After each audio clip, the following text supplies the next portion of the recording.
Welcome back to 1% Weekly, the program aimed at those who are either in the 1% or who aspire to get there. In this week's episode, I want to look at one of the few areas in the buy-to-let market that may still seem attractive, and that's furnished holiday lets. In our business section, I want to talk about zombie companies. What are they and why are they holding the economy back? And in my latest interview with tax expert Jeff Lerma, I want to look at one of the perennial problems for business owners. How do you get a mortgage or a loan when what you normally do is pay your accountant to keep your taxable income as low as possible, and then of course the bank says, oh, you're not earning enough to get a mortgage.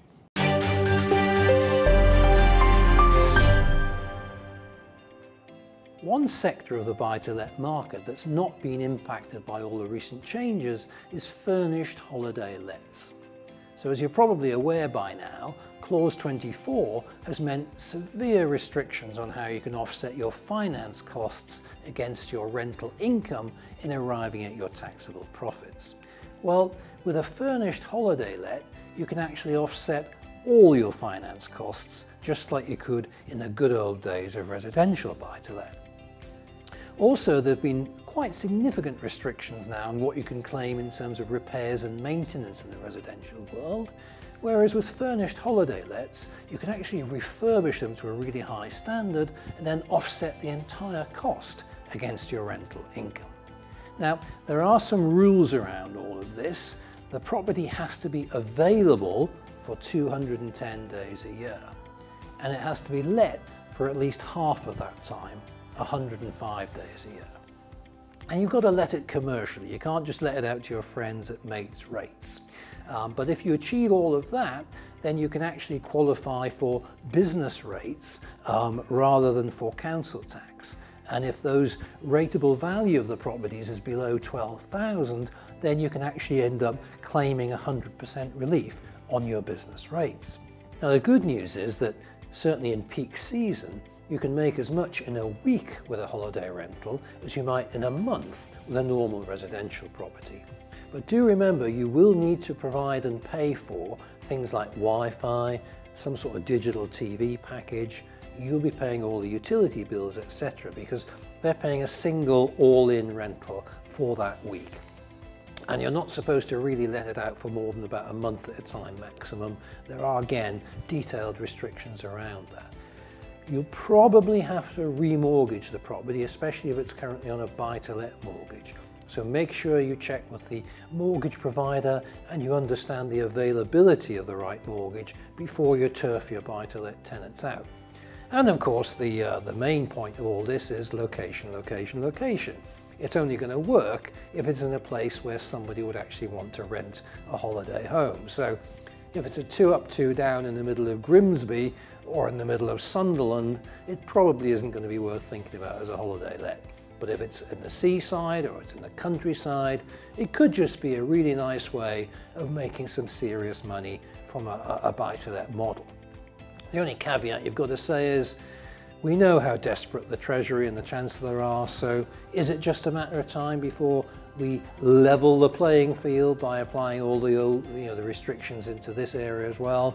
Who knows? But whilst the opportunity is there to make some hay and the sun's shining, why not go for it? So have a look at your portfolio, and if your first reaction might have been to sell something off because it wasn't viable as a residential buy-to-let, just have a look at the rules around furnished holiday lets and see if you can make it pay its way under this slightly different buy-to-let model.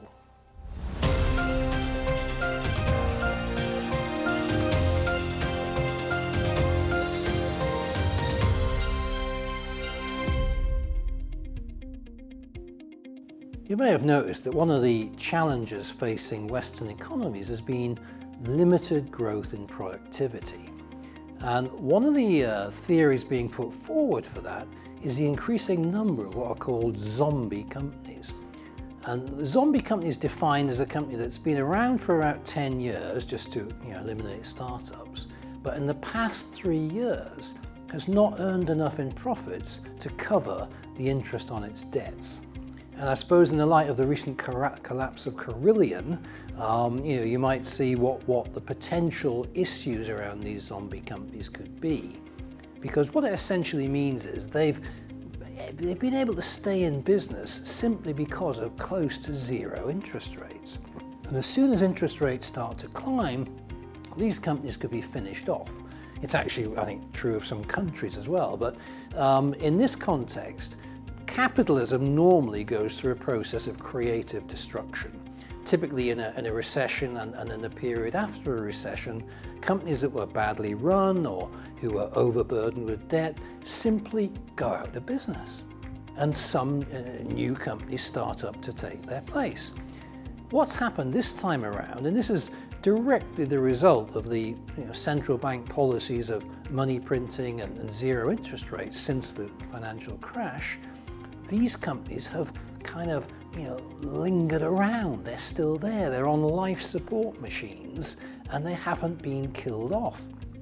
Now, your first thought might be, oh, well, that's good, isn't it? They've kept going and these people have kept their jobs and so on.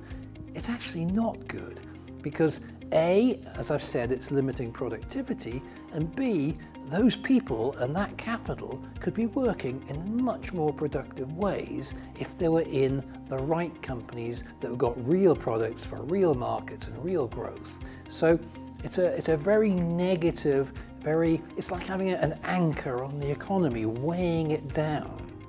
So, we're all, those of us in healthy, profitable businesses are, in a sense, carrying these other zombie companies on our shoulders. And so it has this effect of dragging the economy down, reducing productivity, and having a misallocation of capital and human resources into companies that are going nowhere. So the statistics are quite stark, actually. The Bank for International Settlements has looked at 6 major Eurozone countries, including Germany, France and Spain, and they've said that the number of zombie companies in those countries has doubled from 5.5% in 2007 to 10% today.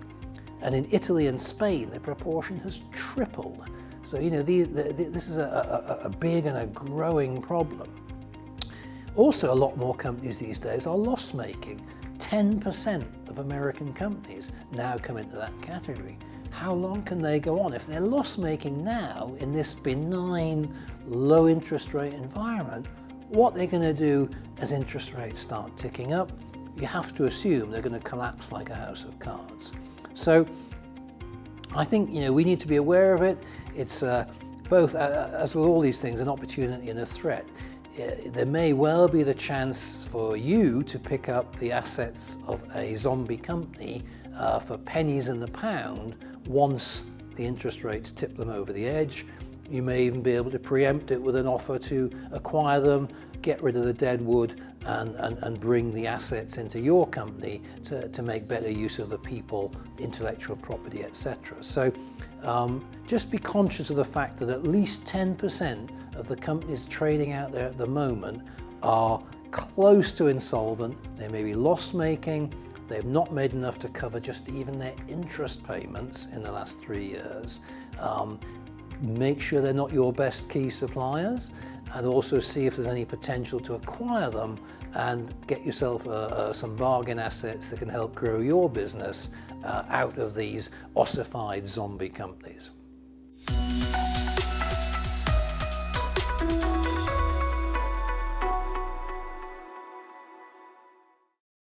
So now for our tax tidbits section, and in my latest interview with Jeff Lerma, I asked him to tackle this major issue for many business owners. How do I get a mortgage or a loan? So Jeff, one of the things that we tend to ask our accountants and tax planners to do, I guess, is to try and minimize our taxable income so that we don't pay too much tax. The only place that seems to backfire is if you suddenly decide you need a mortgage or a bank loan and they say, oh, well, but your earnings are too low. So are there some kind of creative solutions to that conundrum? Graham, this is the biggest dilemma we face. It's ridiculous. Also, under circumstances, people are just trying to keep the same mortgage and pay less. And there's a problem with it because of income requirements. What we do is, again, it's talking, it's understanding, but we try and work with people who actually can get mortgages based maybe on the profit of the business, not necessarily the amount of money people are pulling out. And those mortgages do exist. There may be a slightly smaller pool of lenders, but they do exist. And then we work with those brokers and actually say, right, what do we need within the business? What do we need to show? Now, hopefully the business will show that and help with that.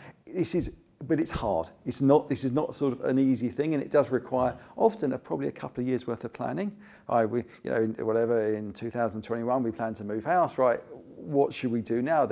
Companies often want, or maybe 3 years worth of rising numbers, so we can actually help people aim at what they need to get to.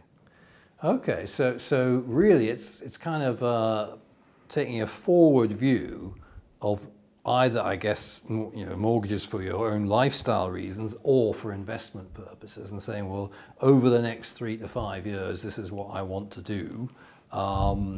And therefore, given what we know about the business, given what you know about the rest of my portfolio, where's the optimum solution to finding that extra loan, that mortgage? It's exactly that, because often the cheapest way of funding for other things is to use off back of people's existing mortgages. So if they can raise more money, higher loan to value, and then use that as a deposit for further acquisitions. So you just plan it. What we're looking to achieve, how are we going to achieve it? Because if people have got a good amount of equity in their house, they can use that to fund really good growth and percentage differences, the amount you're paying on a mortgage compared to what the investment return you're achieving, and especially if you can do that in a tax efficient way, means you are really multiplying the effect of people's wealth and really helping them use their assets to leverage and grow their assets going forward. I think it's fair to say that in general, the conditions around mortgages are tightening, new rules on portfolio landlords, etc. So is it actually getting harder generally to find these mortgages and loans? Graham, it is getting harder. It's getting harder at every aspect, which is why you do need to, it's a professional job. What do I need to achieve? What do I need to show? And then you know what you're aiming at to get to. So it is getting much harder to get mortgages, but working with the right mortgage advisor, understanding what we need to get to, if it's on people's income or companies' profits, whatever it is, suddenly gives us a target to aim towards, to get people what they want. So, but using tax in the right way, so it makes a big difference. Okay, now a slightly different tack. If I'm already running a successful, profitable business, and I get the opportunity to perhaps acquire one of my competitors, are there some kind of tax planning aspects around how we might structure that deal, that acquisition? Oh, absolutely. When you look at businesses, combining businesses often can have a detrimental tax effect. You might be running a trading business, and there may be aspects of the acquiring business that's investment, and as a result could bring the whole of your business group into an investment type category. So it's understanding what's in there, and there's many ways of doing that to break the business up into different parts, own parts in different ways, potentially use your pension to free up some assets for the contribution. There's lots of good planning you can do for acquisition purposes that involve tax and getting the tax right. Okay, brilliant. Jeff Lerma, thanks very much. As with everything to do with tax planning, it's never a one-size-fits-all solution, but hopefully Jeff's given you some clues that there are mortgage products available that may just work for you if you are a business owner. So do get in touch if you think that's relevant. Well, that's it for another episode of 1% Weekly.